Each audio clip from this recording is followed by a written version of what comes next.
When bleeding wolf prints appeared in the fresh snow outside her door, exiled healer Maren Ashwood faced a choice that would shatter 5 years of silence: use the forbidden magic that destroyed her family's sanctuary, or let an innocent life die on her threshold. The massive silver wolf collapsing at her feet wasn't just dying, she was pregnant, arrows buried deep in her flank, and her amber eyes held desperate human intelligence that begged across species. Maren's healing hands hadn't touched another living soul since the Sanctum Guard burned her home and branded her family's ancient magic as heresy. Survival had meant hiding her gift, while the world beyond her walls suffered. But saving this dying mother would require the kind of visible, powerful magic that would light up the winter darkness like a beacon, calling every hunter, every zealot, every enemy directly to her door. As Maren's trembling fingers hovered over blood-soaked fur, she understood. This wolf wasn't just asking for help. She was asking Maren to remember who she'd been before fear made her invisible. The door opened. Her old life ended. You're about to witness a journey that will test everything Maren believes about herself. If you're someone who values stories about courage over comfort, about choosing the hard right over the easy wrong, subscribe and join us. Comment below where you're watching from and let me know. Would you have opened that door? Let's find out what Maren's compassion will cost her. Chapter 1. The birth came in a frenzy of blood and ancient magic that Maren thought she'd forgotten. 3 pups, silver, black, and gray, slipped into the world while golden healing light poured from Maren's hands for the first time in half a decade. She wept as she worked, grieving and celebrating in equal measure, her gift flowing like water through a broken dam. Then the impossible. The wolf transformed mid-labor into a woman with silver hair and warrior scars, her breathing already shallow with approaching death. "Kira Nightshade," the woman gasped, gripping Maren's wrist with fading strength. "Mountain Pack, these are my children." Her eyes, still that fierce amber, locked onto Maren's with desperate intensity. "My brother, Alpha Theron. Take them to him. Promise me. Blood oath, promise me." Maren tried to refuse, tried to explain she was a healer, not a warrior, tried to say she'd hidden for 5 years for a reason.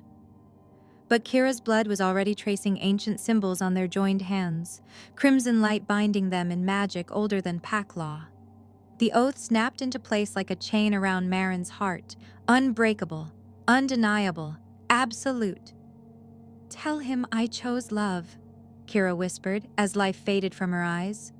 "Tell him it was worth it."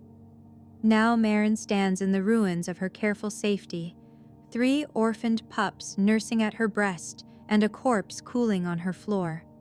Through the window, she can already see distant torches converging, the Sanctum Guard, drawn like moths to the beacon of forbidden magic she'd just unleashed. Her healing light has marked her location as clearly as blood in snow. The choice she thought she was making, to save one life, has transformed into something far more dangerous.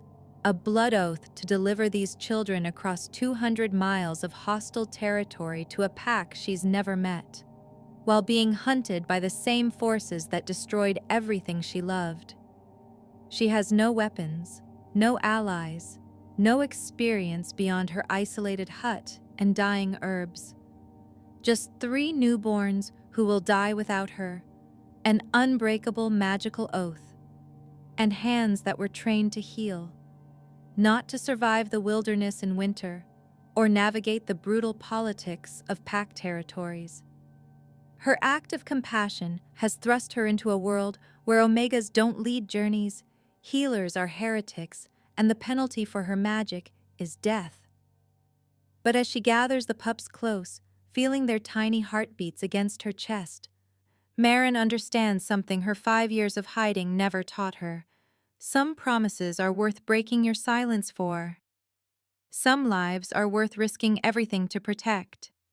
And sometimes the only way to prove that healing magic deserves to exist is to stop hiding it in the shadows. The Sanctum Guard is coming. Winter is closing in. And 3 innocent lives depend on an Omega who hasn't left her hut in half a decade. Maren Ashwood has kept herself safe by staying invisible. Now she must learn to become the protector she was always meant to be, in a kingdom that will kill to keep healers powerless and Omegas in their place. Chapter 2. Dawn broke cold and merciless as Maren dragged Kira's body into the frozen garden. Her hands, still trembling from the night's magic, struggled with the shovel against earth that refused to yield. The grave was shallow, barely deep enough, but it would have to be enough. "I didn't know you," Maren whispered, arranging silver hair across Kira's peaceful face. "But you trusted me with everything." She performed the healer's rites from memory, words her mother had spoken over countless bodies, herbs for safe passage, salt for purification. A lock of hair braided with thread, tucked into Kira's cold palm so her children would have something to remember her by. As Maren searched the torn clothing for anything worth saving, her fingers found a leather-bound journal hidden in an inner pocket. The first page read, "For Jay, my heart, my secret, my choice. Love letters, dozens of them."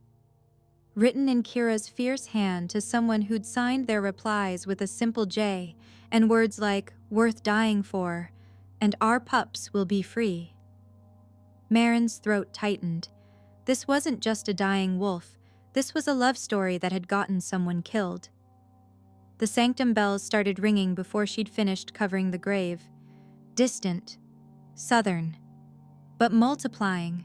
3 bells, then 5, then a cascading chorus that meant only one thing: convergence. They knew. They always knew. Her healing magic had lit up the winter darkness like a beacon, and now every zealot within 20 miles was coming to snuff it out. Panic transformed into motion. Maren abandoned the burial and ran. Inside the hut, the 3 pups squirmed in their makeshift nest, hungry and helpless. She had maybe 2 hours, maybe less. Her hands flew through practiced routines twisted by desperation. Supplies crammed into her traveling pack. Herbs, bandages, her mother's surgical knife. She ground dried goat's milk with honey and water, creating a mixture that would have to sustain newborns who should be nursing from their mother. The pups went into a sling fashioned from her strongest blanket, positioned against her chest where her heartbeat might soothe them. Then she destroyed everything else. The herb garden she'd cultivated for 5 years, feverfew and golden seal, nightshade and healing root, she set ablaze. 5 years of careful cultivation turned to ash and smoke. Her mother's medical texts, too dangerous to carry, fed the flames. Every trace of who she was and what she could do erased. The bells grew closer. She could see torches now, winding through the trees like angry fireflies. Maren took one last look at the only safety she'd known since her family died. 4 walls, a roof, a door that locked, a place where no one asked questions, and she could pretend the world had forgotten her. She stepped into the forest heading north, 3 newborns crying against her chest, and let the darkness swallow her whole. That first night, huddled in a snow-covered hollow with wolves howling in the distance, Maren sang the lullabies her mother once sang. Her voice cracked on every note, but the pups quieted, and that was enough. Chapter 3. By the 3rd day, Ash stopped crying. The smallest pup, black-furred and delicate, lay too still in Maren's trembling hands, breathing shallow, skin cooling despite being pressed against her body's warmth. The milk mixture wasn't enough, had never been enough. Storm and Silver whimpered constantly, but Ash had gone quiet, and that silence was worse than any scream. "Don't you dare die!" Maren's voice broke as she tried to coax the mixture past tiny lips that wouldn't swallow. "I didn't carry you this far to lose you." The forest offered no answers, only cold and darkness, and the growing certainty that she'd failed before the journey truly began. She didn't hear the wolf approach until he spoke. "I won't hurt you." The voice came from the shadows, male, careful, tinged with something like concern. "But you're traveling with very young pups in winter. That's either brave or desperate." Maren's hand found her mother's surgical knife, the only weapon she carried. A gray wolf emerged from the tree line, smaller than Kira had been, with gentle amber eyes that tracked not her, but the dying pup in her arms. "Desperate," she admitted, "because there was no point in lying. They need milk. Real milk. I don't have it." The wolf shifted, bones cracking, fur receding, until a man stood before her, lean, weathered, maybe 40, with the bearing of someone who'd spent his life on the margins. An omega, like her. She could smell it in his scent. "Marcus," he said. "Silver Pine Pack scout." His eyes narrowed as he studied her face. "You're an Ashwood. The Healer family. We thought you were all dead." The name hit like a fist to the chest. 5 years since anyone had spoken it with recognition rather than condemnation. "Just me," Maren whispered. Marcus stepped closer, looking at Ash with the practiced eye of someone who'd seen too many deaths. "Your mother healed my father when the fever swept through our territory 15 years back. She saved half our pack when the sanctum priest said we deserved to die for harboring unnatural magic. We don't forget debts like that." Hope sparked, painful and terrifying. "Can you help them?" "Not me, but we can." He gestured north. "Silver Pine Camp is 2 miles through the ravine. Refugees from Pax the Sanctum destroyed. We remember what your family was, what they proved." The camp revealed itself like a secret, hidden in a snow-covered ravine, concealed by ancient pines and clever earthworking. 50 wolves, maybe more, living in defiance of the world that wanted them erased. Alpha Rena met them at the perimeter, a scarred woman with silver streaking her dark hair and eyes that assessed Maren with careful neutrality. "Ashwood blood," she said simply. "Thought that line was extinct." "Almost," Maren replied. Rena's expression softened when she saw the pups. "Maya lost her litter 2 weeks ago, birth complications. She's been grieving." A howl cut through the camp, summoning. Minutes later, a russet wolf appeared, teats still swollen with unused milk, eyes hollow with loss. Maya shifted halfway, enough to speak. "They need me?" "Desperately," Maren breathed. The wolf transformed fully and lay down, and Maren positioned the 3 pups against her warmth. They latched immediately, feeding with the desperation of the starving. Ash's eyes opened. She suckled. "They're not mine," Maya whispered, tears sliding down her muzzle. "But they need me, that's enough." Rena touched Maren's shoulder. "Your family proved healing magic could unite packs across territories. That's why they were destroyed. The Sanctum can't allow proof that we're stronger together than divided." Maren watched 3 orphaned pups nursing from a grieving mother and understood. Her family's death hadn't been about magic at all. It had been about fear of what that magic could build. Chapter 4. The bounty notice arrived with Silver Pine's dawn patrol, nailed to trees along every major route north. Marcus brought it to Rena's den, where Maren sat watching the pups sleep against Maya's warmth.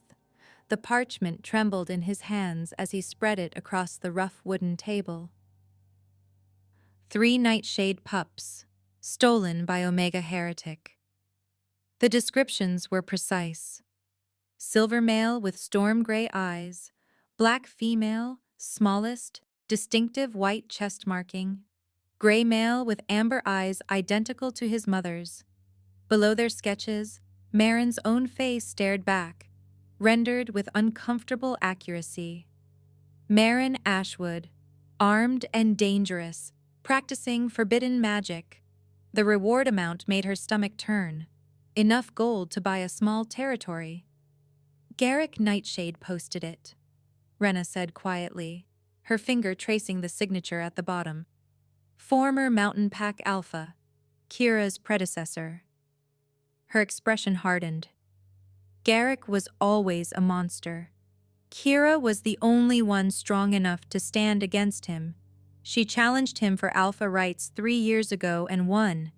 He's been in exile ever since, waiting for an opportunity to reclaim power. And now he has one, Marcus added. The bounty notice says he's allied with Sanctum Commander Priest Dominic. Garrick offers them you, the heretic who can prove healing magic exists, in exchange for Sanctum military support to retake Mountain Pack. Maren's hands clenched. He wants to use the pups as leverage, proof of his bloodline claim. He wants them dead, Rena corrected bluntly. 3 living heirs stand between him and power. But he needs Sanctum forces to take mountain territory, and the Sanctum wants you. It's a convenient alliance built on mutual hatred. That night, Maren read Kira's journal by firelight, while the camp settled into uneasy sleep. The love story unfolded in stolen moments and desperate words. Jorah, Omega male from a neighboring pack. Secret meetings in neutral territory, a bond that violated every pack law about breeding rights and alpha privilege. Our pups will be free, Jorah had written in his last letter, even if we never are. The entries ended abruptly. Kira's handwriting grew jagged. They took him.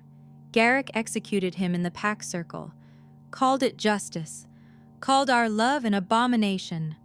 I'm pregnant with his children, and I will die before I let that monster touch them. Maren's throat closed. Jorah was Storm's father. Garrick had killed him for the crime of being loved. The Sanctum Patrol came on the 3rd morning. 3 soldiers moving south to north, the scout reported, checking every settlement, every cave.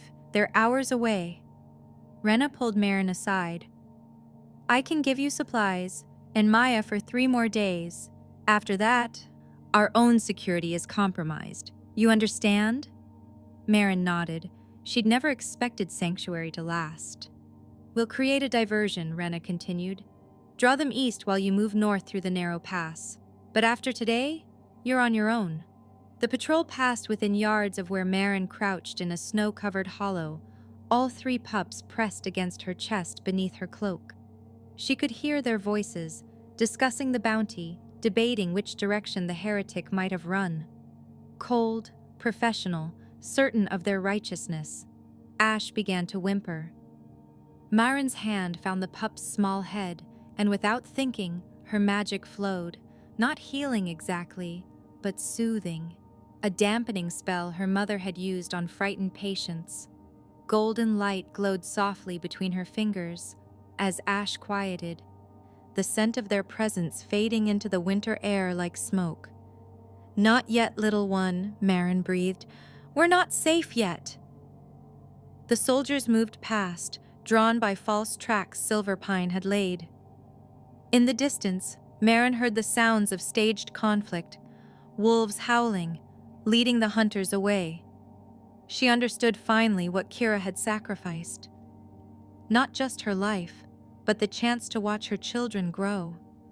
The opportunity to tell them their father's name with pride instead of shame. Everything, wagered on the desperate hope that a stranger would honor an oath and prove that love, even forbidden love, could survive beyond death.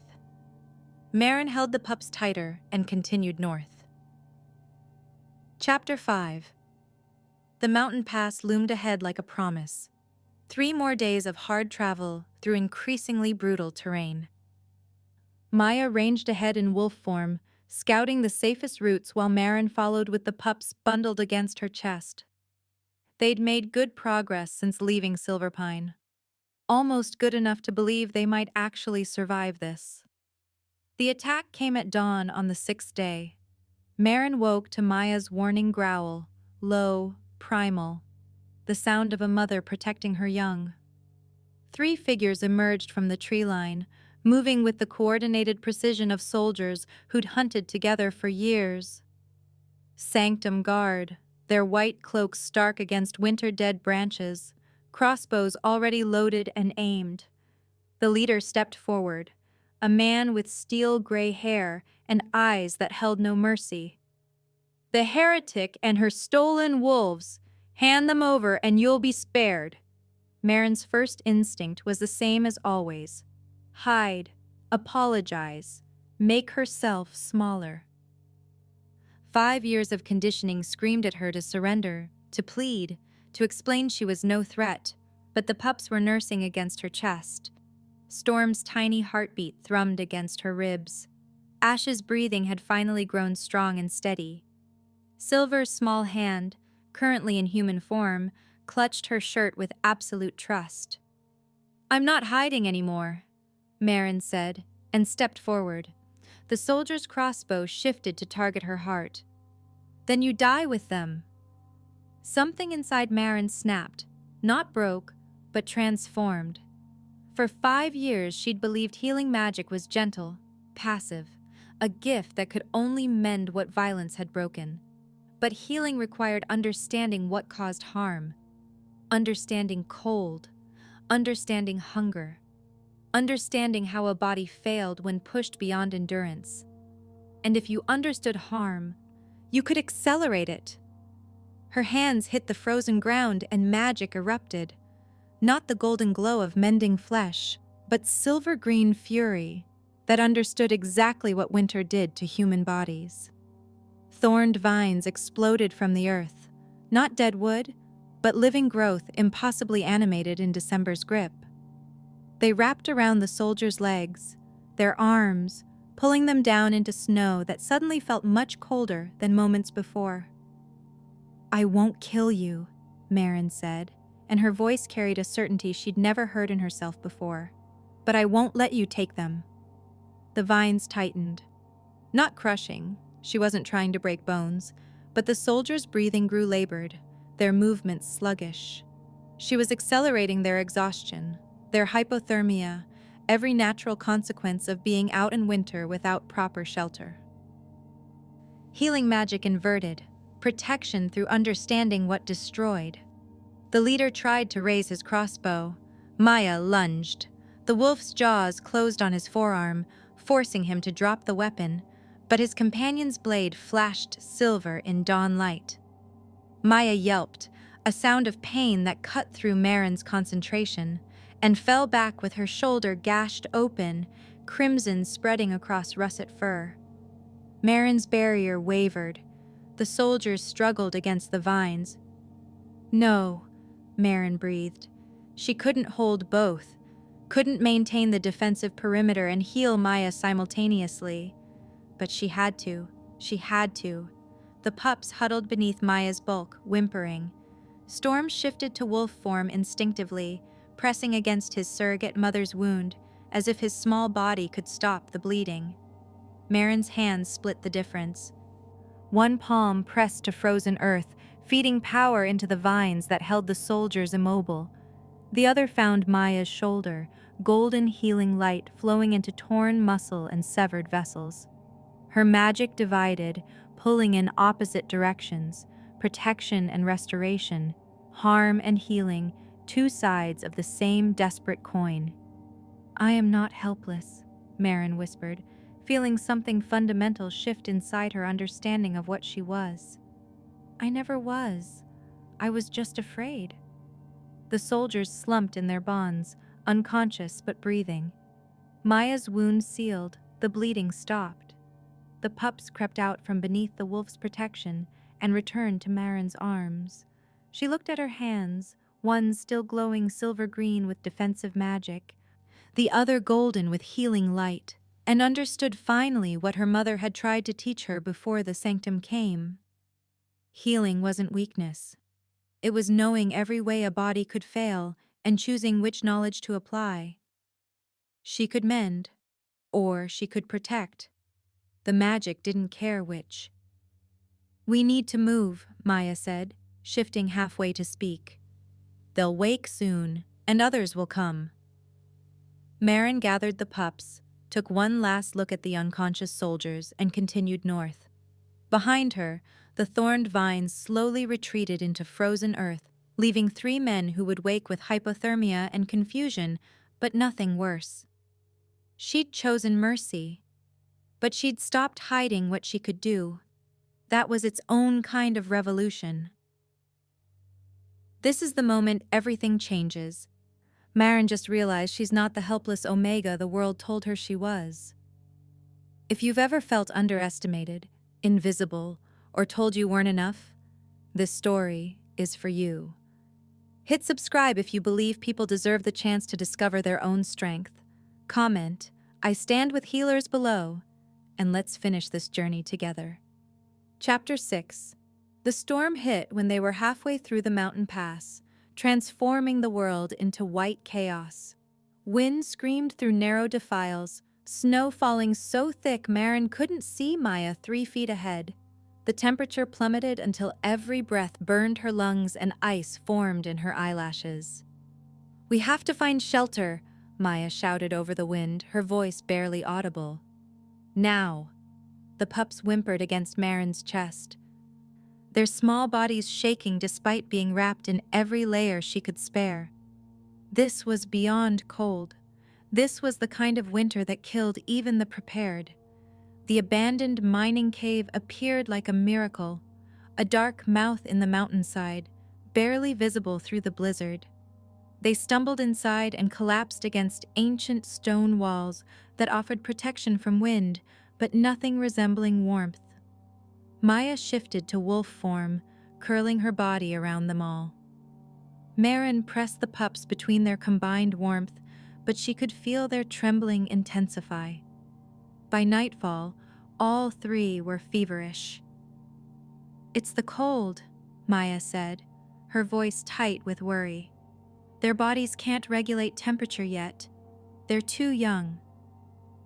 Maren tried everything, wrapped them tighter, shared her own body heat until she shook with hypothermia herself, used gentle healing magic to warm their blood, but it was like trying to heat an ocean with a candle. The cave's brutal cold simply swallowed every attempt. Storm's breathing grew labored. Silver whined constantly, unable to settle.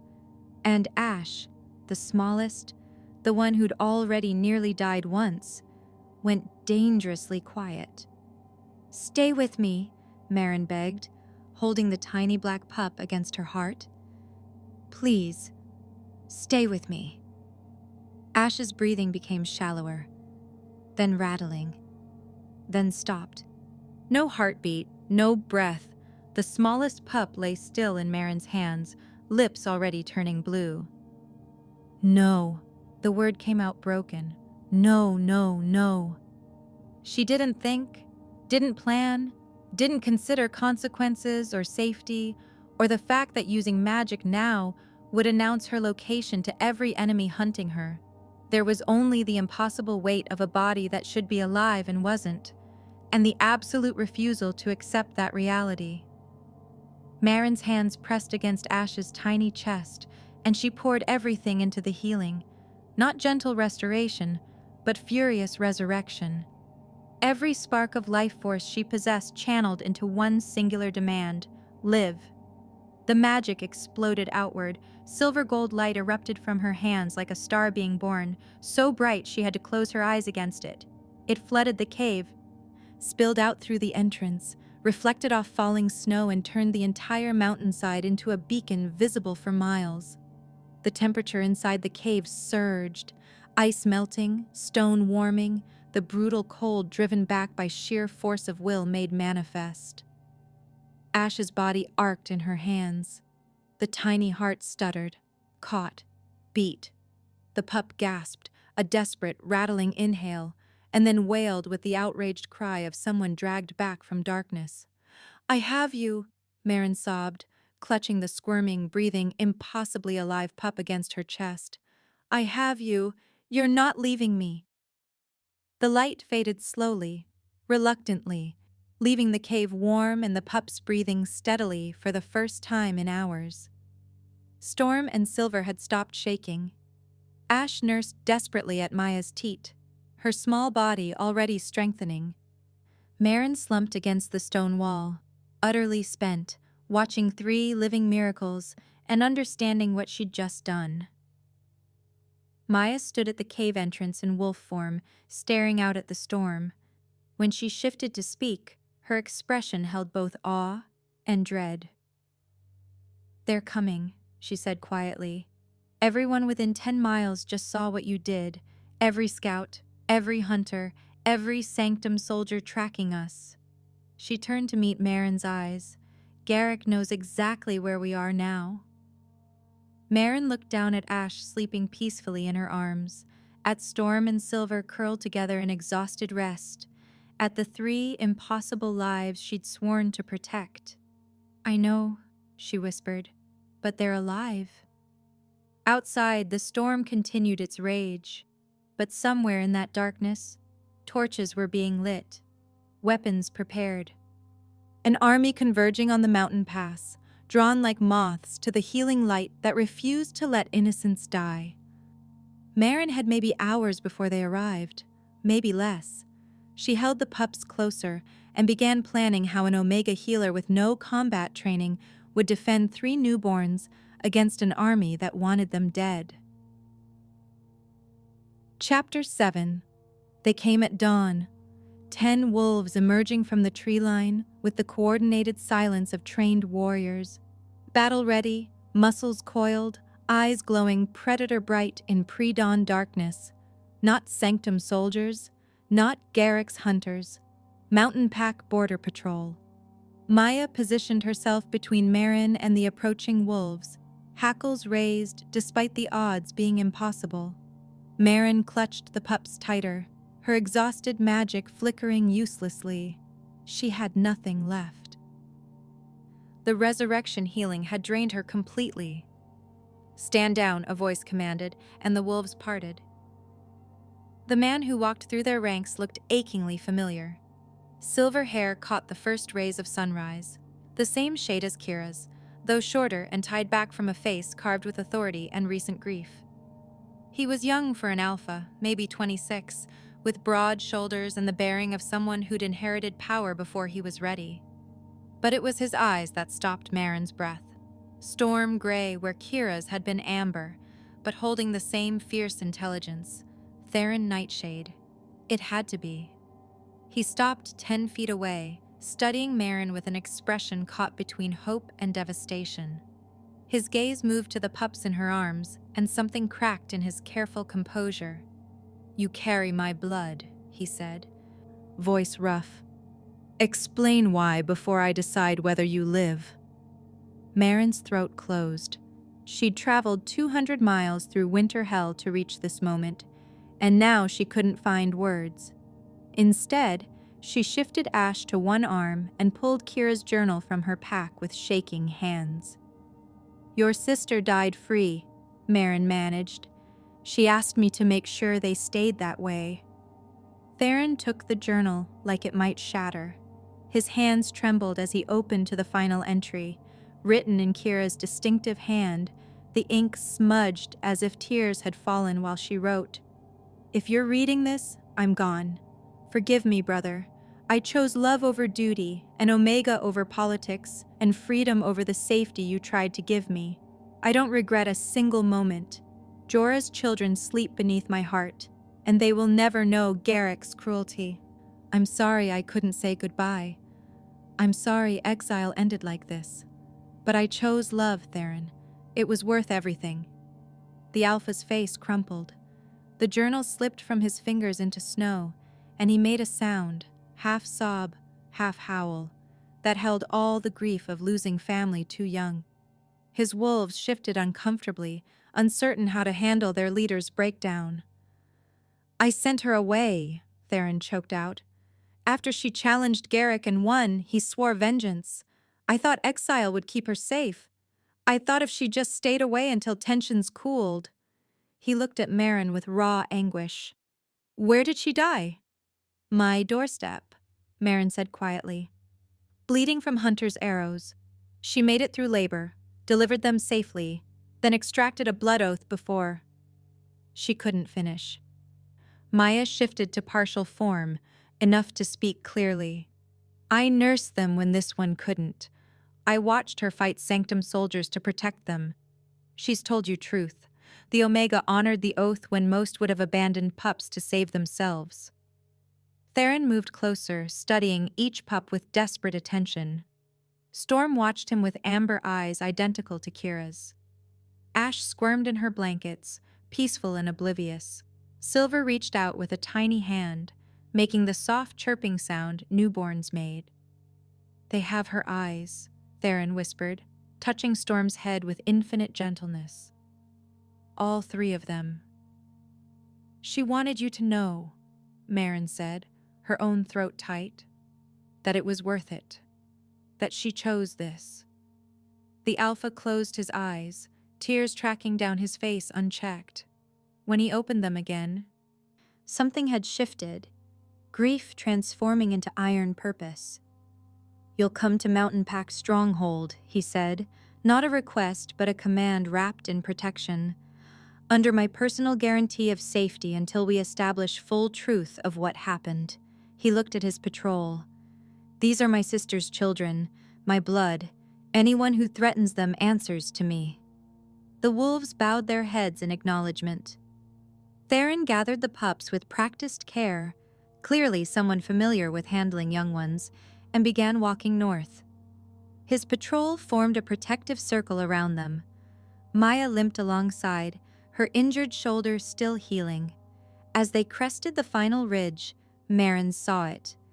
Mountain Pack's stronghold carved into the mountain itself, stone buildings and wooden lodges clustered around a central great hall. Wolves emerged from dwellings as word spread, dozens, then hundreds gathering to witness their alpha's return. Kira's legacy, someone whispered as they passed. The lost children, another murmured. Theron carried the pups through the assembled pack like precious relics, and Maren followed behind, no longer a fugitive, not quite trusted, but for the first time since Kira had collapsed at her door, not entirely alone. Chapter 8. The Great Hall filled before dawn, pack members crowding every available space, perched on rafters, pressed against stone walls. Hundreds of eyes fixed on Maren where she stood in the center circle, the three pups sleeping in a basket at her feet. The council sat elevated on carved wooden thrones, Theron at the center, flanked by 6 elders whose combined age probably exceeded 3 centuries. The skepticism was palpable. An unknown Omega claiming to have saved their former Alpha's children. It sounded like either heroism or an elaborate lie. Counselor Aldrich spoke first, a grizzled man with scars crossing his face and suspicion hardening his features. This is convenient. An Omega appears with our dead Alpha's children and claims heroism? He looked at Maren with undisguised distrust. Garrick sent word you're a Sanctum agent, that you murdered Kira and stole the pups to infiltrate our pack. Maren's hands clenched. She'd expected doubt, but hearing Kira's death twisted into conspiracy still cut deep. I didn't want this burden, she said, her voice carrying despite her exhaustion. Your Alpha showed up at my door dying. She forced this oath on me because she had no choice. Because Garrick's hunters had already found her, and she knew she wouldn't survive. Maren met Aldrich's gaze directly. But I kept my word. I carried them 200 miles through winter, fought Sanctum soldiers, nearly froze to death in that mountain pass, because I made a promise to a dying woman who trusted me with everything. Words, Aldrich dismissed. Show us proof. Maren pulled the journal from her pack, then the torn clothing she'd found Kira in, still stained with blood and birth fluids. Finally, she rolled up her sleeve, revealing the blood oath mark that spiraled from wrist to elbow in crimson lines that seemed to pulse with their own light. "Elder Sybil," Theron said quietly, "your assessment?" The oldest council member descended from her throne with careful dignity. She was ancient, hair white as winter, face mapped with wrinkles, but her eyes held sharp intelligence. She took Maren's wrist in gnarled hands and traced the oath mark with one finger. "This is ancient magic," Sybil said, her voice carrying absolute authority. "Blood oath binding of the oldest kind. It cannot be forged, cannot be coerced. It can only be given freely by one who faces death and must ensure something survives them." She looked at the council. "The Omega speaks truth. Kira bound her with dying magic. This mark would kill her if she broke the oath." "Or she's a skilled enough witch to fake it," another counselor argued. "No witch alive has this skill," Sybil snapped. "I was already ancient when most of you were born. I know blood magic. This is real." Theron stood, and the hall fell silent. He descended from his throne and lifted Storm from the basket, the silver pup who bore Kira's coloring most strongly. In wolf form, the resemblance was undeniable. "These children carry nightshade blood," Theron said, his voice ringing through the hall. "I can smell my sister in them. I can see her in every feature." He looked at his pack. Kira died protecting them from Garrick's cruelty. She chose an Omega bond over pack politics, love over duty, and freedom over safety. Some of you will judge her for that choice, but these pups are innocent. They are mountain pack, and anyone who harms them answers to me. The declaration hung in the air. Absolute, unquestionable. Several counselors nodded. Others remained skeptical, but silent. "The Omega?" Aldrich pressed. "What of her?" "Maren Ashwood is granted sanctuary as the pup's oath-bound guardian," Theron continued. "She will remain with them, under my personal protection, until they're old enough to no longer need her care." "You're bringing a sanctum-hunted heretic into our stronghold," Aldrich warned. "That's asking for war." "We already have war coming," Theron replied grimly. The great hall doors burst open. A scout stumbled in, breathing hard, covered in snow. "Alpha!" he gasped. "Garrick approaches from the south. He's got 50 soldiers, Sanctum Guard mixed with exile wolves who still follow him. They're demanding the pups and the Omega." The scout swallowed hard. "They'll be here by tomorrow at dawn." Silence crashed over the hall like a physical weight. Theron's jaw tightened. "Then we prepare for siege." That night, after the council dispersed and war preparations began, Maren found Theron in a private chamber holding Storm. The Alpha sat by the fire, tears streaming silently down his face as the pup slept against his chest. "They have her eyes," he whispered when he noticed Maren. "All 3 of them. Kira's eyes staring back at me, wondering why their mother isn't here." Maren sat beside him, ash and silver curled in her lap. She loved them, even before they were born. Everything she did was to give them freedom. "I failed her," Theron said brokenly. "I was supposed to keep her safe." "You gave her the space to choose," Maren corrected gently. "That's what she needed. Not safety, choice." They sat in shared grief, 3 orphaned pups sleeping peacefully between them, while outside the stronghold prepared for the violence that always seemed to follow whenever someone dared to love against the rules. Chapter 9. They appeared at dawn like a plague, 50 Sanctum soldiers in white cloaks mixing with 20 exile wolves who still pledged loyalty to Garrick. The combined force spread across the valley below Mountain Pack's stronghold, a statement of unified purpose that made Maren's stomach turn. An unholy alliance. Religious zealots and power-hungry wolves, bound by mutual hatred. The War Council convened immediately. Theron's strategists spread maps across the table, marking defensive positions and supply routes with grim efficiency. "We're outnumbered," Commander Rowan said bluntly. "They have military training and holy zealot conviction. We have home advantage and righteous anger." "It's not enough." The messenger arrived before noon, a young wolf bearing Garrick's colors, trembling as he delivered the ultimatum to Theron in the Great Hall. "The pups are Nightshade blood. I am Nightshade blood. They belong with me." Garrick's words, spoken through the messenger, dripped with false legitimacy. "Surrender them, and the Omega who murdered their mother, and your pack will be spared." Theron's response was 3 words: "Get out, now." The second message came from Priest Dominic, delivered by a sanctum courier with the sacred seal.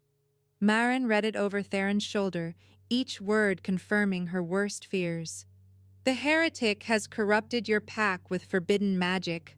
She murdered one alpha and now poisons another with her presence. Surrender Maren Ashwood to face holy justice, and the sanctum will consider your pack's transgression forgivable." Maren felt the weight of every eye in the council chamber. Some held sympathy, others calculation.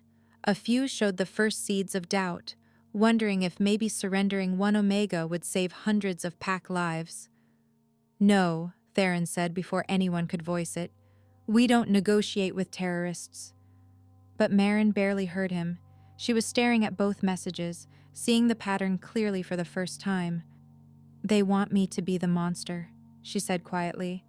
"That's the only way their world makes sense." Theron looked at her sharply. "What?"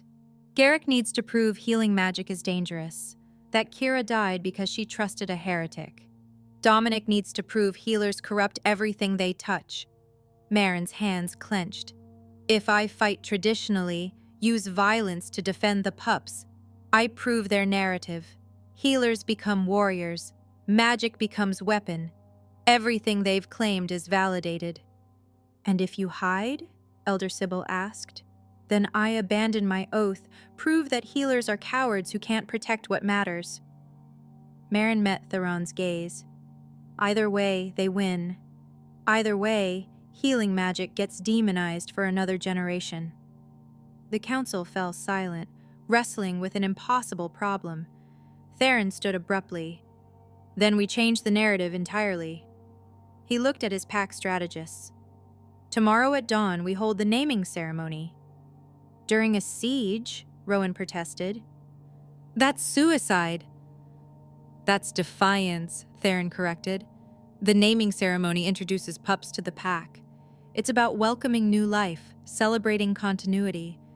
If we're going to war, we'll do it celebrating life, not cowering in fear." His eyes hardened. "Garrick wants to reclaim power through violence. We'll answer by showing what he tried to destroy: family, love, the future he has no part in." "They'll attack during the ceremony," Sybil warned. "I'm counting on it," Theron said. "Let them show the entire pack what they really are: monsters willing to murder children during sacred ritual." Maren's mind raced. A ceremony, public, vulnerable. Every wolf exposed while the pups were presented to the pack. Unless... "I have an idea," she said slowly, "but you're not going to like it." "Try me," Theron replied. "What if healing magic didn't fight at all?" Maren's hands trembled as the concept crystallized. "What if instead of proving I'm dangerous, I prove I can only protect?" "A shield," Sybil breathed, understanding dawning. "Sanctuary magic." Maren nodded. "Large enough to cover the entire ceremonial grounds, visible enough that everyone, Garrick's forces, the sanctum, your own pack, sees exactly what healing magic does when threatened." She looked at Theron. "It protects. It doesn't harm. It simply refuses to allow violence." "Can you even do that?" Rowan asked skeptically. "I don't know," Maren admitted. "I've never tried magic on that scale. But if healing magic is going to be judged tomorrow, I want the judgment to be based on truth, not lies." Theron studied her for a long moment, then nodded decisively. "We hold the ceremony at dawn. Garrick will attack, and we show the world what healing magic really is." Outside, Garrick's forces made camp. Inside, Mountain Pack prepared not for battle, but for the most dangerous ceremony in their history. Chapter 10. Dawn broke clear and cold over the ceremonial grounds. A wide clearing at the stronghold's heart, where generations of Mountain Pack had welcomed their young. The entire pack gathered in concentric circles, hundreds of wolves in human and animal form, all eyes fixed on the center where Theron stood, holding 3 small bundles. Maren watched from the inner circle, her heart hammering against her ribs. Maya stood beside her, tense and ready. Every warrior in the pack had positioned themselves strategically, but they'd all agreed, let the ceremony proceed as if no threat existed. Show faith in what they were protecting. Theron lifted the first pup, silver fur catching morning light. "Storm Nightshade," his voice rang across the clearing. "Son of Kira, born of love, welcome to Mountain Pack." The pack howled in response, a sound both joyous and mournful, celebrating new life while mourning the mother who couldn't see it.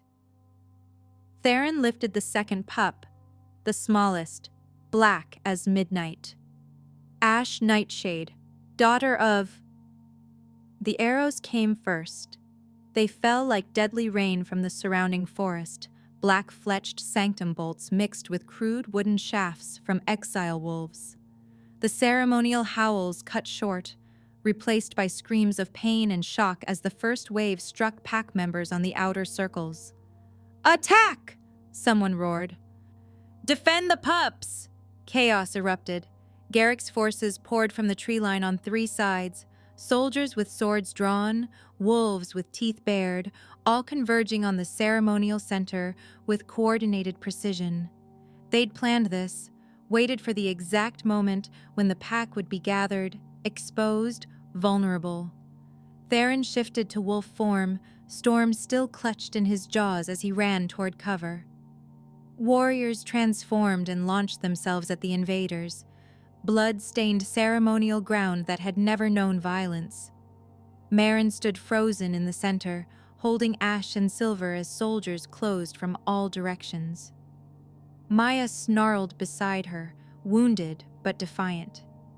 This was it, the moment that would define everything. She could run, could let the warriors fight, could hide behind others' violence like she'd done for 5 years. Or she could remember who she was. "No more hiding," Maren whispered. "No more running." She knelt, placed the pups gently on sacred ground, and pressed both palms flat against earth that had absorbed generations of pack magic.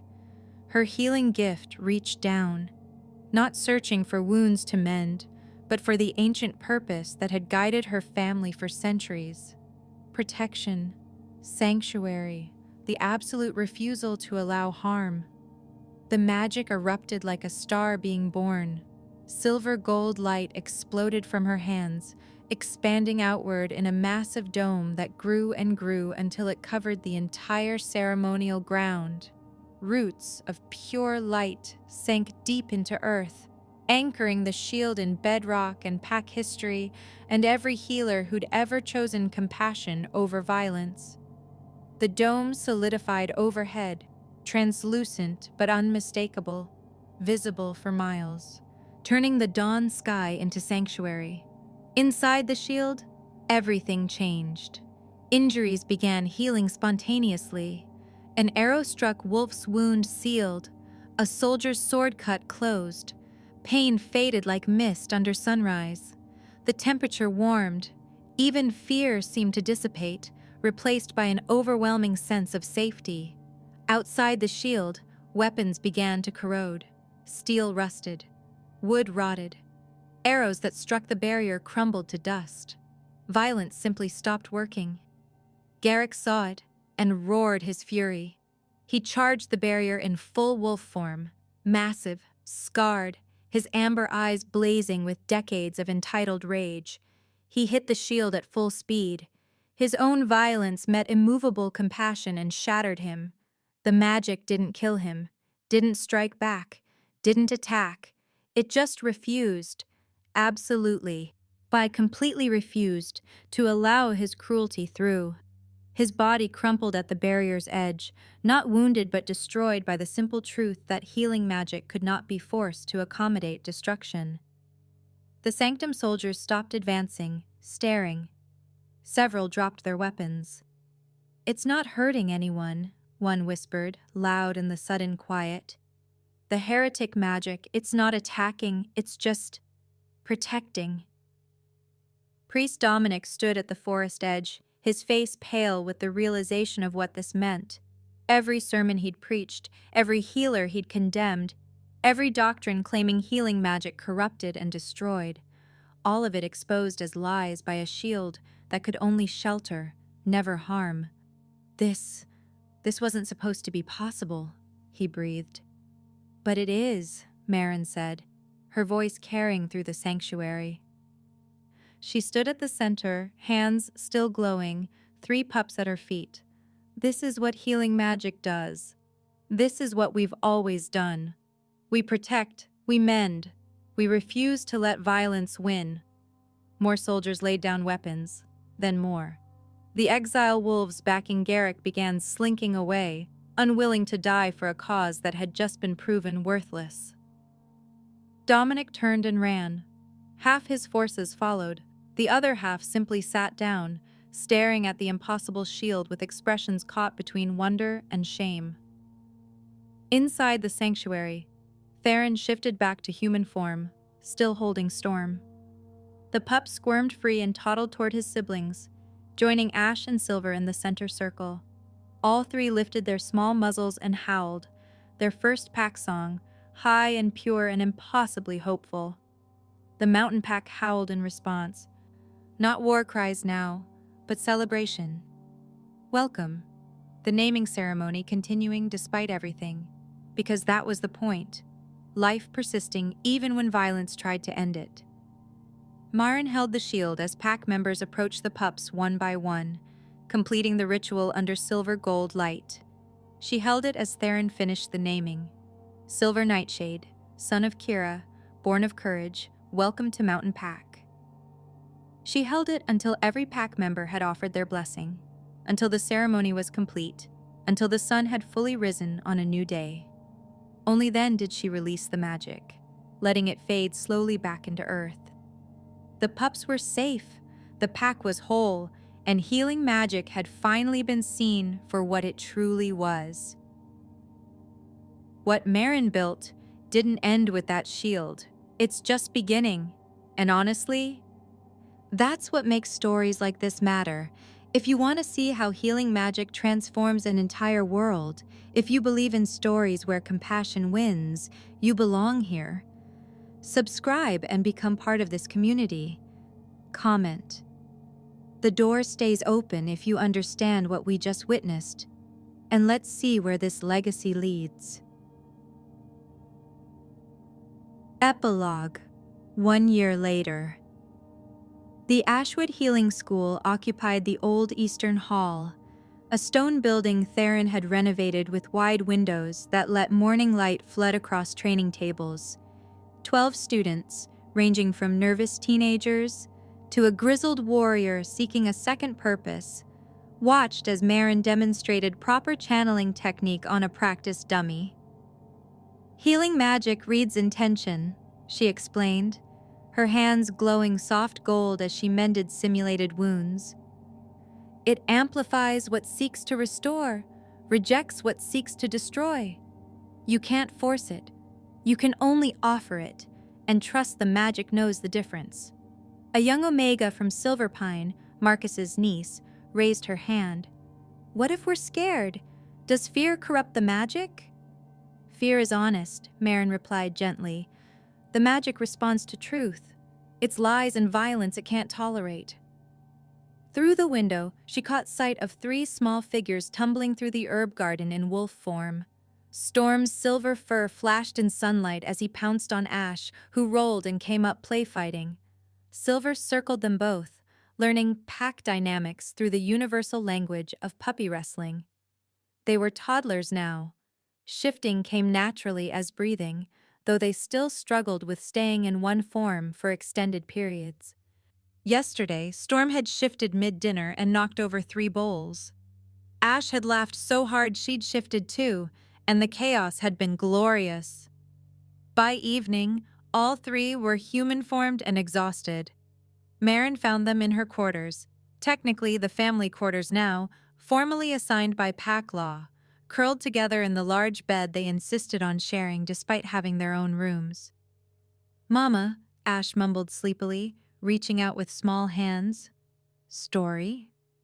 The words still made Maren's heart clench. She'd never asked them to call her that. It had emerged naturally over months of feeding and teaching and comforting nightmares. She was Mama now, as surely as Kira would have been. "Tomorrow," Maren promised, kissing each small forehead. "Sleep now." Theron found her in the main hall, reviewing student progress reports by firelight. "Kira would have loved seeing this," he said quietly, settling into the chair beside her. Healing magic taught openly, not hidden in shame, her children growing up free. He smiled, though grief still shadowed his eyes. "You gave her everything she died for." A messenger arrived before Maren could respond, bearing Silverpine colors and Alpha Rena's seal.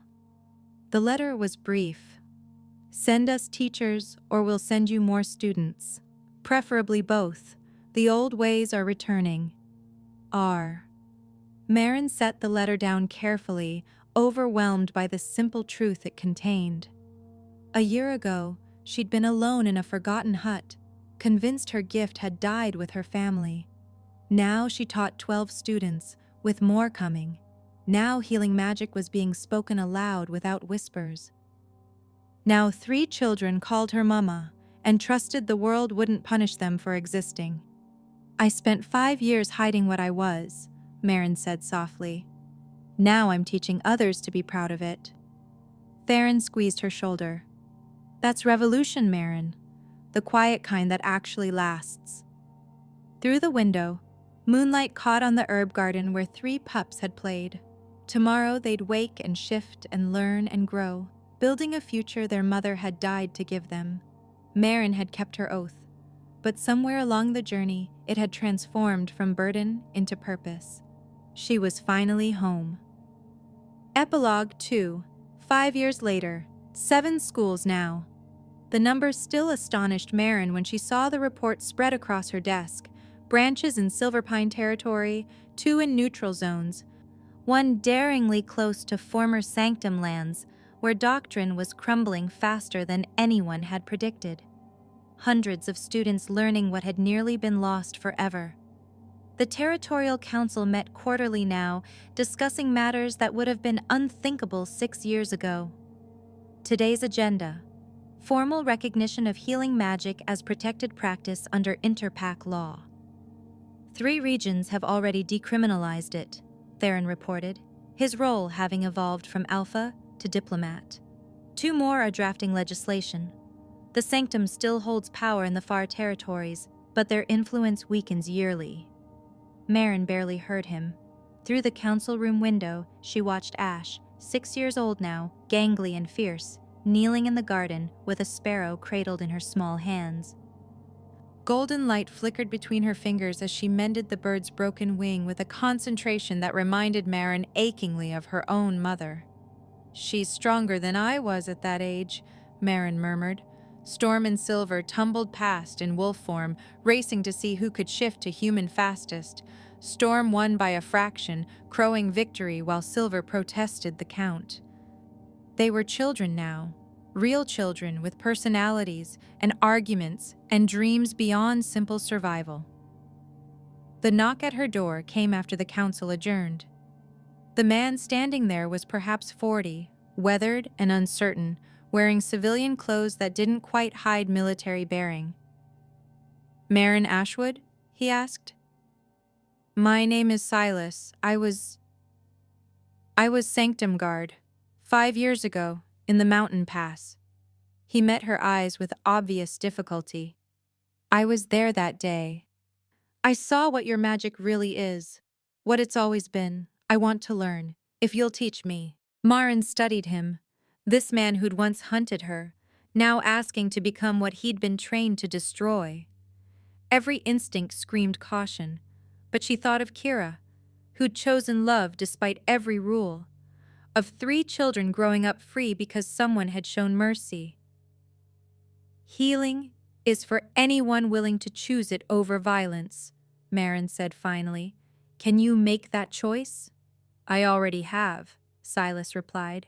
5 years ago, when I laid down my weapons." She nodded and stepped aside, letting him enter. That evening, Maren found Ash in the garden, sitting exactly where Maren herself had sat 6 years ago, tending feverfew and golden seal with careful attention. The sparrow perched on her shoulder, wing-heeled, staying by choice. "Mama, watch," Ash said, and the bird flew a small circle before returning. Maren watched her daughter, because that's what Ash was now, in every way that mattered, and understood that some legacies weren't about what you built, but who you taught to keep building after you were gone. The cycle continued. The door stayed open, and healing magic, at last, had come home. Final scene. Winter came again, as it always did.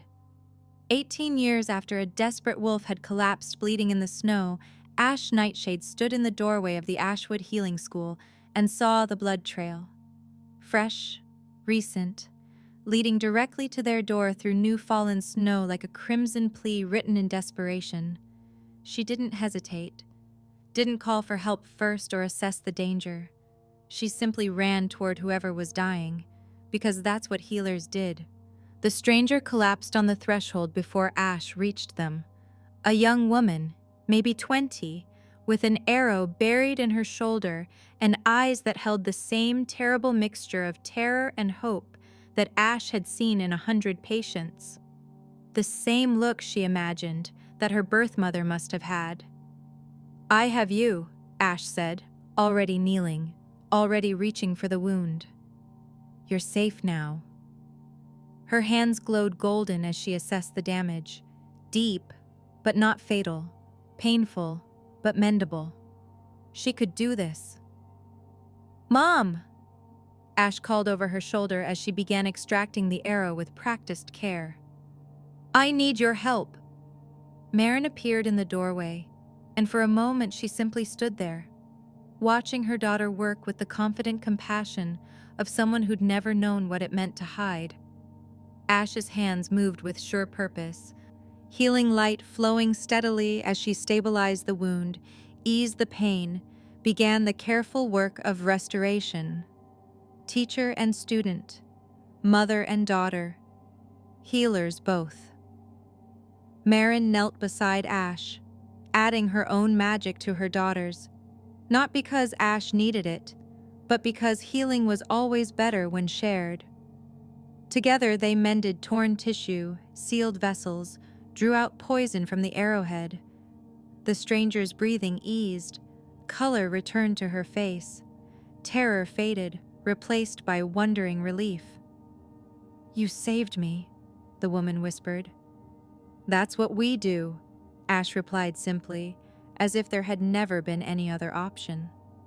Maren watched her daughter help the stranger inside, already planning treatment and recovery, already asking questions about how she'd been injured and whether others needed help. Watched Ash move through the healing school that bore their family name, surrounded by students and purpose, and the absolute certainty that what she did mattered.